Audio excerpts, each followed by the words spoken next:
There is a lot to cover with the Demon of Hatred. I kind of wanted to start with something that is less discussed in the community. I have not seen it mentioned at all anywhere. It's possible someone has. If anyone's going to notice it, my guess would be that it would be found already in the Chinese, maybe Japanese communities for Sekiro. And if there's Indian communities, they might know it too. In general, East Asian communities might know it more, because it's a part of history they would know more. So regarding the Demon of Hatred, and in general a thing in Sekiro is the missing left arms. There are a decent number of characters like that. There is the hidden arms of the Lone Shadows. They actually do have both arms, they just hide the left arm. The Demon of Hatred and Sculptor are missing their left arm. Sekiro loses his. Even the Divine Dragon, the Sakura Dragon, is missing the left arm. So, I believe this might be rooted in Zen Buddhism. I think it might be related to the story of, and I apologize if I pronounce these names wrong. I'm doing my best in looking up from Chinese and Indian sources on how to pronounce them. Dazu Huika and Bodhidharma. Bodhidharma, Dazu Huika. Or Huika. That's how I've heard it pronounced when I look it up being spoken by monks. I don't speak any form of Chinese. I'm doing my best, and I do apologize. I'm fine with getting corrections on that. I understand. So to get into more of the interesting things I haven't really seen discussed too much, there is the story of Huika and Bodhidharma. I hope I'm pronouncing those names correctly. Huika was known as Shen Kuang, or Shinko in Japanese. And then Huika, the Japanese version of that name, I believe would be Eka. So as the story goes, Bodhidharma was living in isolation. He was meditating. He had been kind of disillusioned with a lot of the regional people in power. He felt they weren't properly respecting Buddhism and weren't following the path correctly. Bodhidharma is the first patriarch of Zen Buddhism. Now, Shen Kuang showed up seeking enlightenment, seeking the path to studying Buddhism and becoming more pure of mind. Now, Bodhidharma didn't really want to teach anyone. He really wanted to be isolated. He had kind of seemingly given up on that concept that anyone would be willing to follow the path, that anyone had what it takes, that anyone was really true to the path of Buddhism, to the path of Buddha. So as the story goes, and there's many variations on it, I'm not sure which one is really the oldest. The essentials are that Shen Kuang stood outside in the snow. He stood out there showing his resolve. He stayed out all night. He began to freeze. He did not waver at any period as the story goes. When morning came, Bodhidharma turned and asked, "You've been standing in the snow a long time. What is it you're looking for?" Shen Kuang said, "I have a request. Please have mercy on me and show me the true Buddhist teachings." Bodhidharma replied, "One seeks Buddhist teachings at the risk of one's life. It is a waste of time for an ignorant person of little virtue to carelessly and conceitedly seek the teachings of Buddha." To show his resolve even further, Shen Kuang took a sword and cut his arm off at the elbow. He then gave it to Bodhidharma. This showed Bodhidharma that Shen Kuang was a person capable of taking in his teachings, and took him in as a disciple. To note, Huika or Shen Kuang cutting off his arm is seen as a sign of virtue, of just how virtuous he was, that he would sacrifice his body that way, that he would give up that part of himself, that what his focus was upon was learning the teachings and reaching true enlightenment. And he went on to become the second patriarch of the Zen Buddhist order.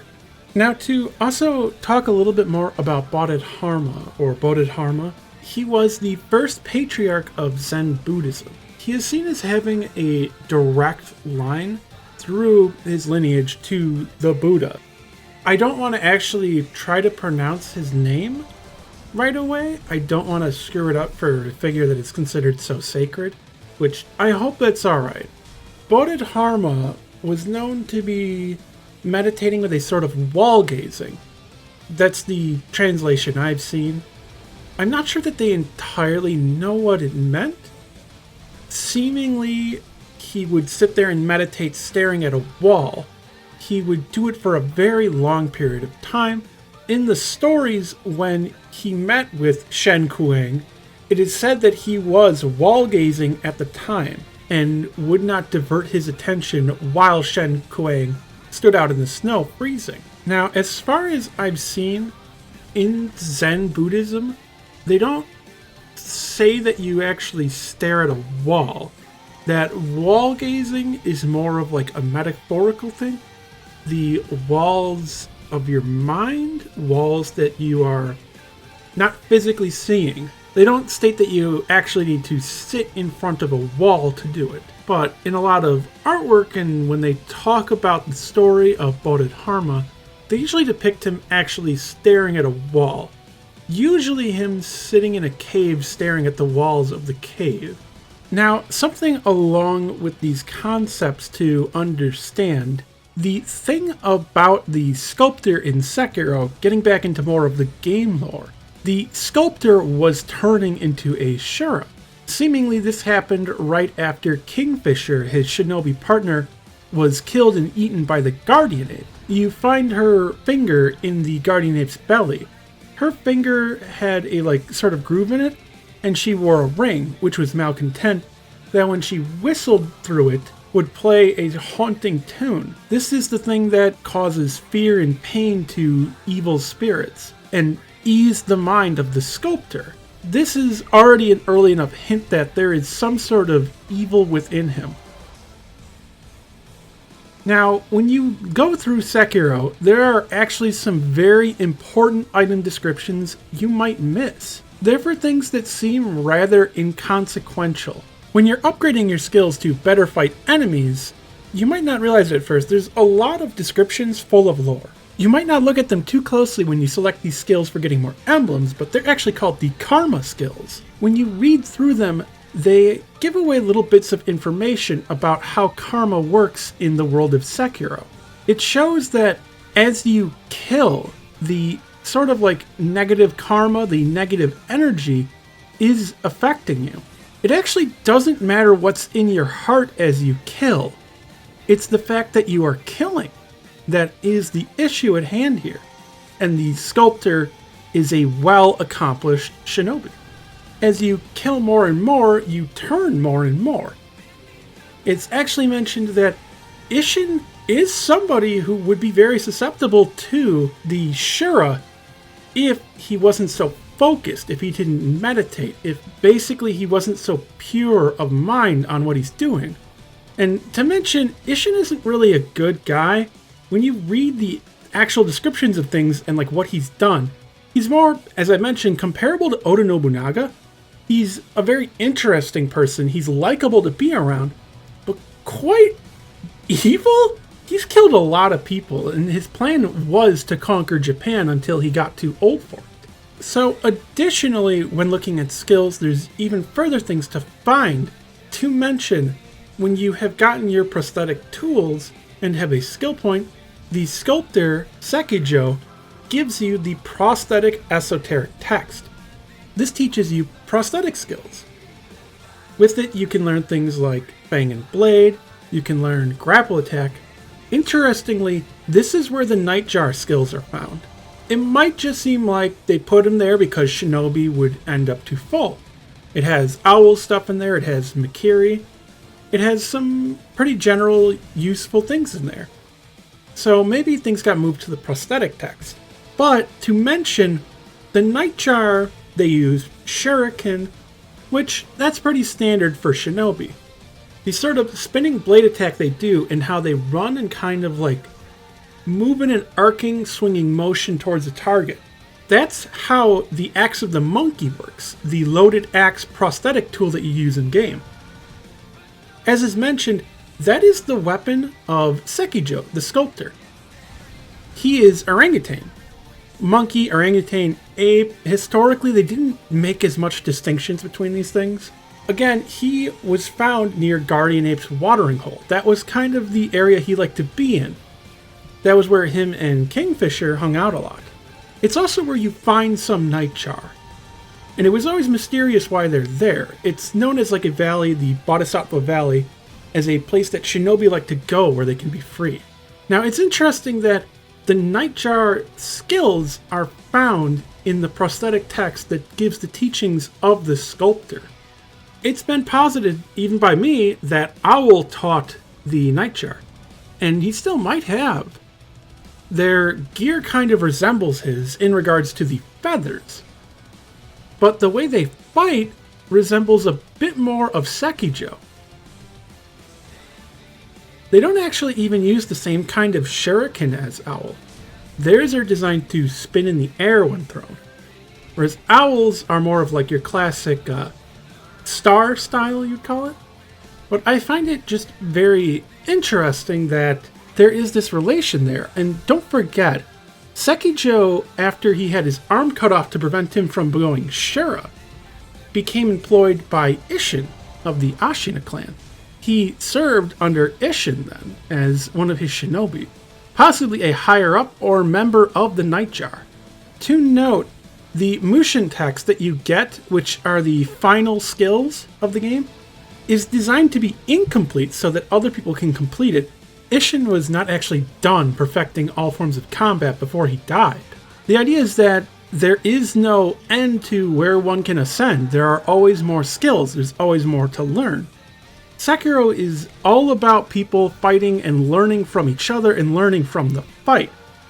I've talked about it a bit, but Mushin is no mind. It is a teaching of Buddhism. During the Sengoku Jidai, a lot of warriors in Japan who were Buddhist had a big focus on Mushin. It was seen as a sort of ultimate technique to be able to just on reflexes alone fight.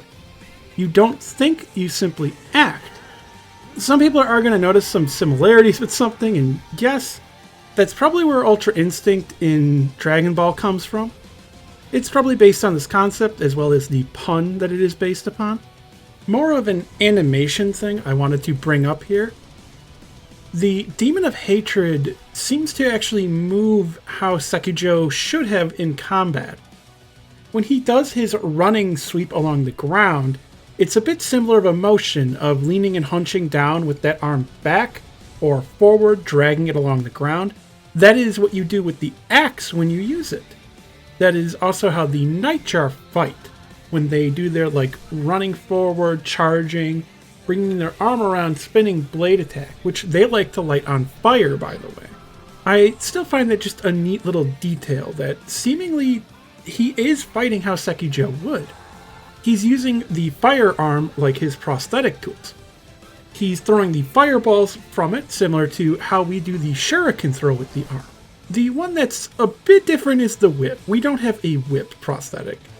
That would have been pretty cool, although that I guess could be like an extension of the grappling hook. So the grappling hook could be what that whip is kind of like and replacing. But I find that really interesting that the Demon of Hatred fight has those similarities to it. I'm also going to put up on screen the Sculptor right about here. I want to point out a little thing. So people notice that the Sculptor is very hairy. That's why he got the name orangutan. But I also want to point out, if you look at his wrists and hands, and also his ankles and feet, he really does have very ape-like features. He looks genuinely like an ape man. Just, also drunk. Another thing I wanted to bring up were the Shoujo, and I apologize if I'm not pronouncing that right. I have just seen how it is spelled. I don't actually know how to pronounce accents. I'm very dumb in some ways, I'm sorry. This is something that Rock Paper Shotgun actually did an article on Sekiro talking about the yokai and things from Japanese culture and history that are referenced in the game. They actually have gotten more things in that than most lore YouTubers have on Sekiro. It's kind of embarrassing for like the lore community, but they mention Shoujo, they talk about various things, the Azura, they talk about Demon of Hatred. One thing they don't really seem to connect is that the Shoujo design seems to be what the design of the Demon of Hatred was based upon. The artwork of Shoujo, which is a sort of like rice wine, like sake kami, and it's a play also by Kamparu Zenchiku, or formerly known as Shichiro Ujinobu. They were born in 1405, died around 1470, Nara, Japan. They were a Noh actor and playwright. They're the one who wrote the play and also acted in it. It's one of their most famous works, and I just wanted to bring that up, that's where this actually comes more so from and why that story has persisted. Now, it's mentioned the Shoujo are a sort of like ocean dweller, sea dweller. They talk about how the Shoujo resembles an orangutan and is often drunk and likes to dance. It's pretty fitting for the Sculptor. Almost everything in Sekiro has a real historical like background or inspiration. I say real historical here because I know it's a kami, a drunken kami that looks like an orangutan, but it's history that this story existed, it's history that the play existed. And it's something that is significant to Japan, to Japan's history of drama. There is significance there, those things do matter. There's even more I would like to discuss, but this episode has gotten ridiculously long. I'm going to have to talk more in other episodes about these things. Something else to also mention, there is a sort of creature called like a Xianjian or Xinshin, or something along those lines. I'm not sure the exact pronunciation. Spelled with an X. It's a type of orangutan that can see the future. There's legends of people in China using orangutan blood to dye clothing, though I've not seen any actual historical evidence that that happened. There are stories surrounding the orangutans being able to see the future and predict things, but it's hard to find the sources on that. There is Huinanzi. I'll put up the text right here, the name of it. But I haven't been able to find it online, and it's a bit expensive to buy a book version of it. So I'll see if I can somehow find a way to get my hands on it. I can't always link every source I use in the video, because I might not be able to share it legally. Though usually I can actually look at them legally, you just can't redistribute it. But I hope that's been enough for this episode. I'm sorry this has been so long. I just had a lot to unload about this. I'll go into it further and further in the future. This has been Tolvo doing the Sekiro historical lore through. And I also, with this fight, did finish the No Hit No Damage New Game Plus 7 Charmless Demon Bell series. I've done many of them sword only. I'm doing no upgrades, doing jump kick only kill, working on the full No Hit No Damage New Game Plus 7 Charmless Demon Bell speedrun. I've been speedrunning the game. You can find those in my other playlists if you want. I hope you enjoyed the episode, and have a nice time, everybody. Bye-bye.